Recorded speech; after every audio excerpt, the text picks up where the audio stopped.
Georges-Louis Leclerc, Comte de Buffon, French pronunciation, Lwileklkt de Byf. The 7th of September 1707 to 16 April 1788, was a French naturalist, mathematician, cosmologist, and encyclopédiste. His works influenced the next two generations of naturalists, including Jean-Baptiste, Lamarck and Georges Cuvier. Buffon published 36 quarto volumes of his Histoire Naturelle during his lifetime, with additional volumes based on his notes and further research being published in the 2 decades following his death. Ernst Mayr wrote that, truly, Buffon was the father of all thought in natural history in the second half of the 18th century. Buffon held the position of intendant, director, at the Jardin du Roi, now called the Jardin des Plantes. Early life. Georges-Louis Leclerc, later Comte de Buffon, was born at Montbard, in the province of Burgundy to Benjamin François Leclerc, a minor local official in charge of the salt tax, and Anne-Christine Marlin, also from a family of civil servants. Georges was named after his mother's uncle. His godfather, Georges Blaiseau, the tax farmer of the Duke of Savoy for all of Sicily. In 1714 Blaiseau died childless, leaving a considerable fortune to his 7-year-old godson. Benjamin Leclerc then purchased an estate containing the nearby village of Buffon and moved the family to Dijon, acquiring various offices there as well as a seat in the Dijon Parliament. Georges attended the Jesuit College of Godrons in Dijon from the age of 10 onwards. From 1723 to 1726 he then studied law in Dijon, the prerequisite for continuing the family tradition in civil service. In 1728 Georges left Dijon to study mathematics and medicine at the University of Angers in France.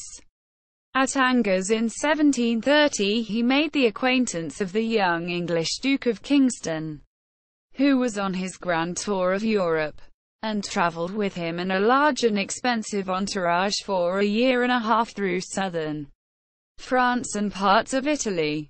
Georges-Louis Leclerc had an elder brother, Pierre d'Aubenton, 1703–1776, who wrote numerous articles for the Encyclopédie by Diderot.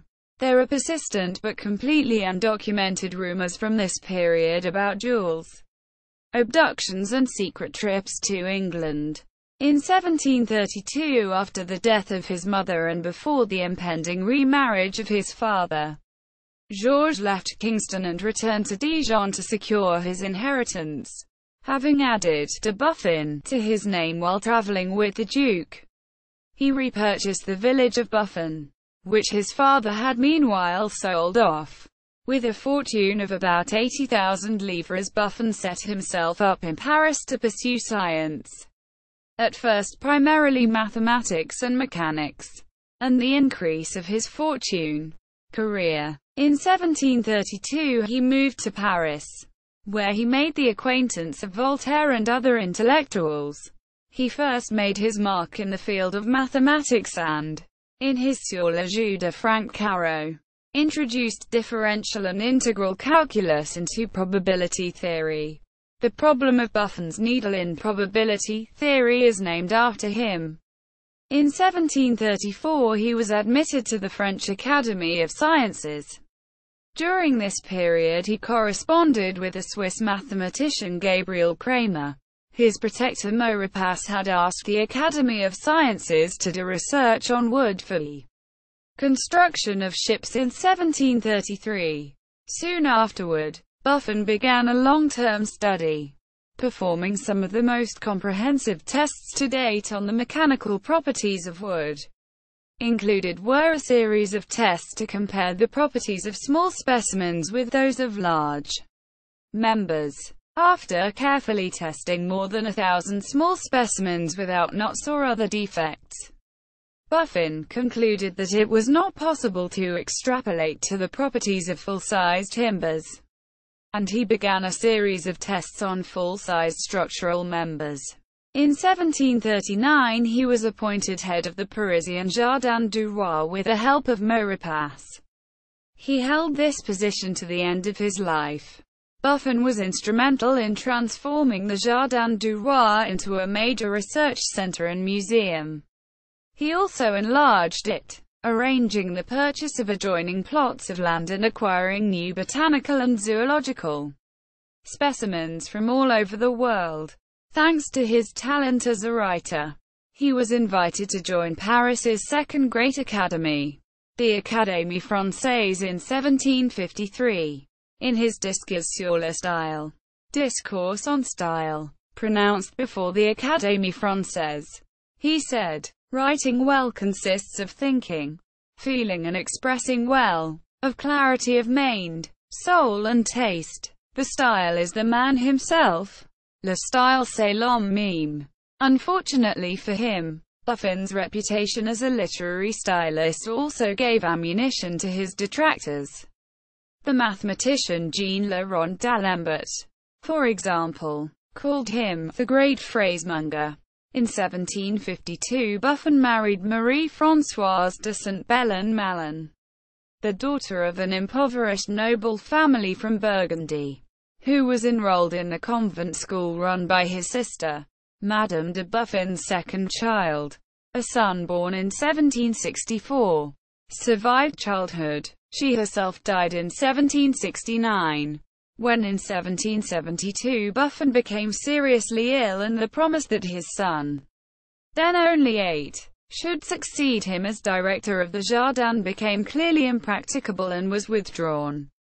The king raised Buffon's estates in Burgundy to the status of a county, and thus Buffon and his son became a count. He was elected a foreign honorary member of the American Academy of Arts and Sciences in 1782. Buffon died in Paris in 1788. He was buried in a chapel adjacent to the church of Saint-Urse-Montbard. During the French Revolution, his tomb was broken into and the lead that covered the coffin was ransacked to produce bullets.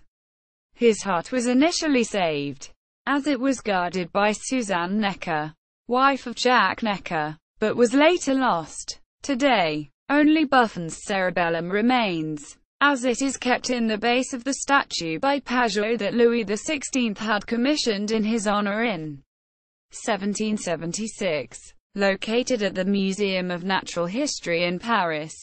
Publications: Buffon's Histoire Naturelle, Générale et Particulière, 1749–1788, in 36 volumes. An additional volume based on his notes appeared in 1789.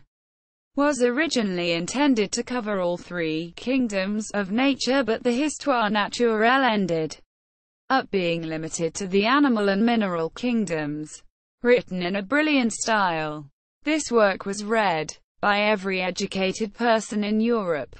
Those who assisted him in the production of this great work included Louis Jean-Marie d'Aubenton, Philibert Guénaud de Montbiellard, and Gabriel Leopold Bexon, along with numerous artists. Buffon's Histoire Naturelle was translated into many different languages, making him one of the most widely read authors of the day, a rival to Montesquieu, Rousseau, and Voltaire. In the opening volumes of the Histoire Naturelle, Buffon questioned the usefulness of mathematics, criticized Carl Linnaeus's taxonomical approach to natural history, outlined a history of the Earth with little relation to the biblical account, and proposed a theory of reproduction that ran counter to the prevailing theory of pre-existence. The early volumes were condemned by the Faculty of Theology at the Sorbonne. Buffon published a retraction, but he continued publishing the offending volumes without any change. In the course of his examination of the animal world, Buffon noted that despite similar environments, different regions have distinct plants and animals, a concept later known as Buffon's law. This is considered to be the first principle of biogeography. He made the suggestion that species may have both improved and degenerated after dispersing from a center of creation. In Volume 14 he argued that all the world's quadrupeds had developed from an original set of just 38 quadrupeds. On this basis, he is sometimes considered a transformist and a precursor of Darwin. He also asserted that climate change may have facilitated the worldwide spread of species from their centers of origin. Still, interpreting his ideas on the subject is not simple, for he returned to topics many times in the course of his work. Buffon considered the similarities between humans and apes, but ultimately rejected the possibility of a common descent. He debated with James Burnet, Lord Monboddo, on the relationship of the primates to man, Monboddo insisting, against Buffon, on a close relationship. At one point, Buffon propounded a theory that nature in the New World was inferior to that of Eurasia.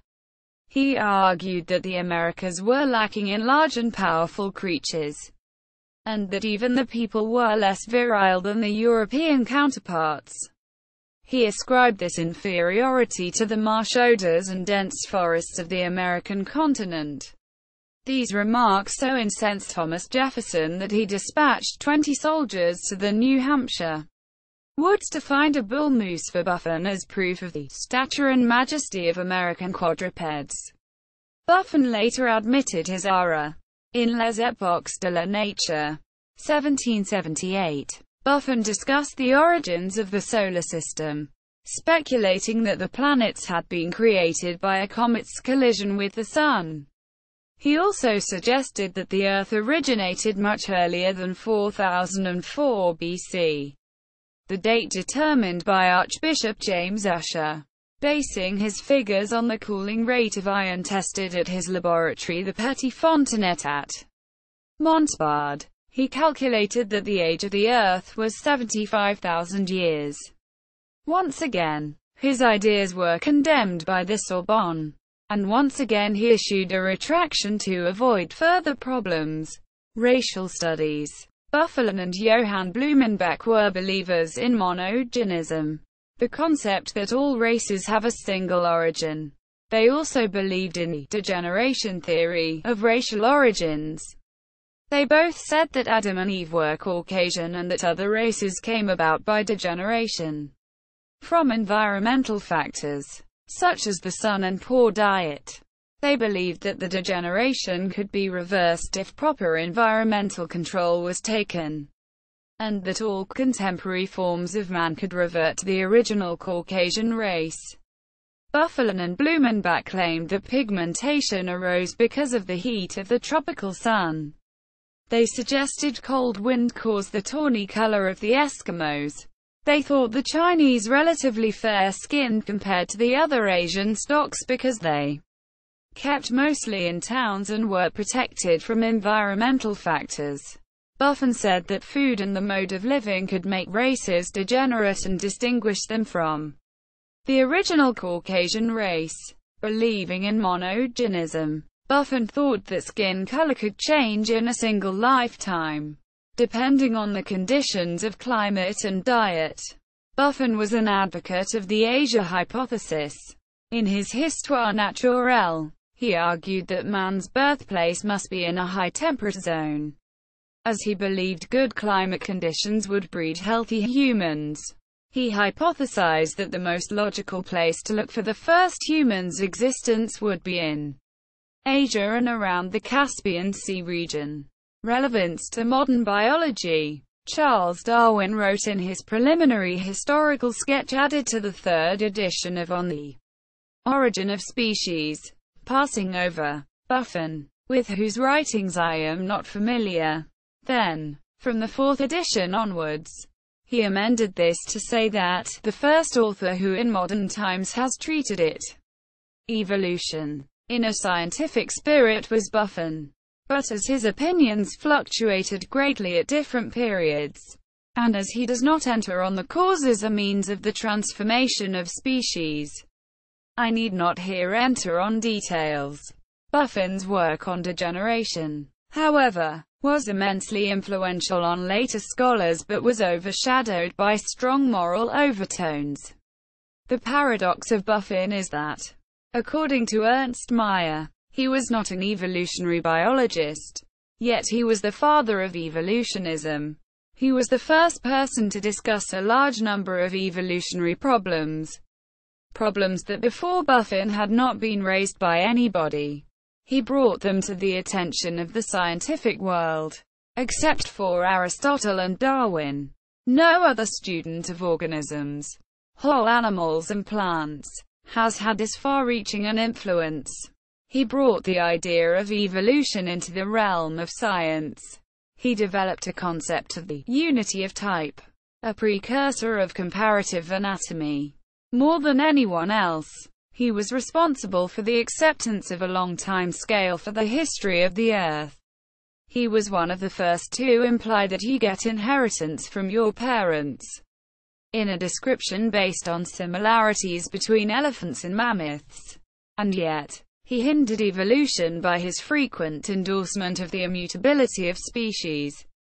He provided a criterion of species fertility among members of a species that was thought impregnable. Buffon wrote about the concept of struggle for existence. He developed a system of heredity which was similar to Darwin's hypothesis of pangenesis. Commenting on Buffon's views, Darwin stated, "If Buffon had assumed that his organic molecules had been formed by each separate unit throughout the body, his view and mine would have been very closely similar." Quote, see also, Scientific Revolution. Sweetser Buffon. Buffon's Needle. Recent editions. Buffon. Oeuvre. ed. S. Schmidt and C. Crémière. Paris. Gallimard. 2007. Complete Works. Volume 1. Histoire Naturelle. Générale et particulière. Avec la description du cabinet du roi. Tome I. 1749. Texte établi. Introduite et annoté par Stéphane Schmidt avec la collaboration de Cédric Crémière. Paris. Honoré Champion. 2007. 1376p. ISBN 978-2-7453-1601-1. Volume 2. Histoire Naturelle. Générale et particulière avec la participation du cabinet du roi. Tome 2. Texte établi. Introduite et annoté par Stéphane Schmidt. Avec la collaboration de Cédric Crémière. Paris. Honoré Champion. 2008. 808p. ISBN 978-2-7453-1729-2. Volume 3. Histoire Naturelle. Générale et particulière. Avec la description du cabinet du roi. Texte établi. Introduite et annoté par Stéphane Schmidt avec la collaboration de Cédric Crémière. Tome 3. 1749. Paris. Honoré Champion. 2009. 776p. ISBN 978-2-7453-1730-8. Volume 4. Histoire Naturelle. Générale et particulière. Avec la description du cabinet du roi. Texte établi. Introduite et annoté par Stéphane Schmidt avec la collaboration de Cédric Crémière. Tome IV. 1753. Paris. Honoré Champion. 2010. 1 volume. 864p. ISBN 978-2-7453-1928-9. Volume 5. Histoire Naturelle. Générale et particulière. Avec la description du cabinet du roi. Texte établi. Introduite et annoté par Stéphane Schmidt avec la collaboration de Cédric Crémière. Tome V. 1755. Paris. Honoré Champion. 2010. 1 volume. 536p. ISBN 978-2-7453-2057-5.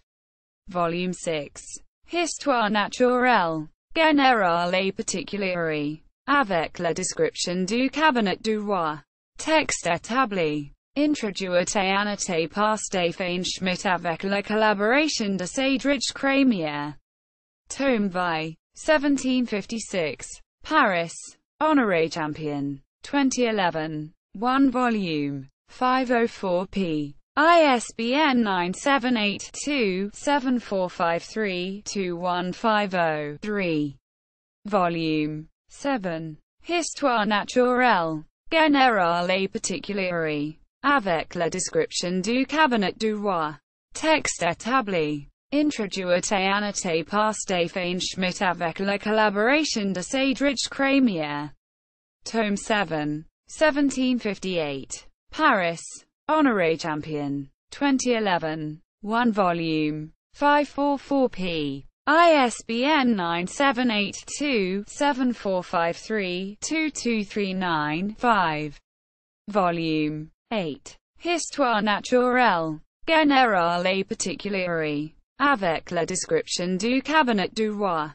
Texte établi. Introduite et annoté par Stéphane Schmitt avec la collaboration de Cédric Crémière. Tome 8. 1760. Paris. Honoré Champion. 2014. 640p. ISBN 978-2-7453-2615-7. Volume 9. Histoire naturelle, générale et particulière, avec la description du cabinet du roi. Texte établi. Introduite et annoté par Stéphane Schmitt avec la collaboration de Cédric Crémière. Tome X. 1761. Paris. Honoré Champion. 2016. 720p. ISBN 978-2-7453-2994-3. Volume 10. Histoire naturelle, générale et particulière, avec la description du cabinet du roi.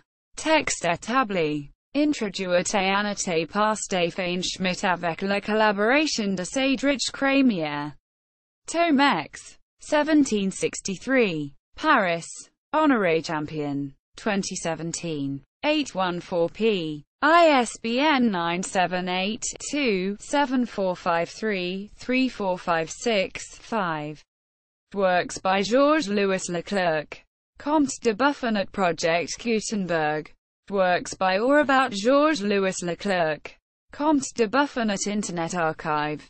In French. The Buffon Project. L'Histoire Naturelle. The same. In English. L'Histoire Naturelle. Buffon's View of Domestic Cats. Digital text Kyoto University. O'Connor. John J. Robertson. Edmund F. Georges-Louis Leclerc. Comte de Buffon. MacTutor History of Mathematics Archive. University of St. Andrews. Buffon's American Degeneracy. From the Academy of Natural Sciences. William Smelly's English translation of Buffon's Natural History. General and Particular. 3rd edition. In French. Disques sur le style, at Athena.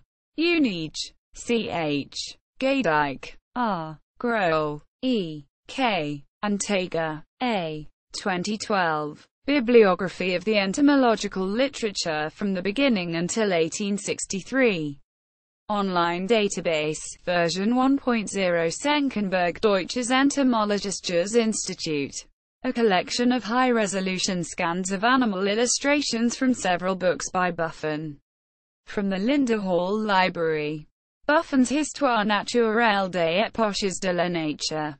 This ed. Published as Histoire naturelle, générale et particulière, avec la description du cabinet du roi. Supple. Volume 5. In 1778. Digital facsimile from the Linda Hall Library. Dissertation sur les couleurs accidentales.